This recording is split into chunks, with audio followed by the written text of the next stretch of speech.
जो बजट महंगाई और गुर्बत खत्म ना कर सके वो फ्रॉड है। अपोजिशन लीडर शहबाज शरीफ का अपोजिशन के एहतजाज के दौरान कौमी असम्बली में खिताब। कहा, चंद लंगर खानों से मुल्क तरक्की नहीं कर सकता। बेरोजगारी तारीख की बुलंद तरीन सतह 15% पर पहुंच गई। महंगाई 16% तक पहुंच गई।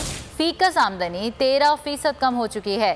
3 करोड़ लोग गुर्बत की लकीर से नीचे जिंदगी गुजार रहे हैं। चंद लंगर खानों और मेहमान खानों से तरक्की नहीं होती। इन 3 सालों में 2 करोड़ अफराद पीटीआई के दौर में खते इफलास से नीचे जा चुके हैं। जनाब स्पीकर, मुझे बताइए कि 1 करोड़ नौकरियों का वादा किसने किया था? कहाँ है वो 50 लाख? पूरी कौम जनाब स्पीकर सरापा एहतजाज है। कहाँ गया वो दावा कि हम 3 महीने में करप्शन खत्म कर देंगे? करप्शन तो इन्होंने क्या खत्म करनी थी?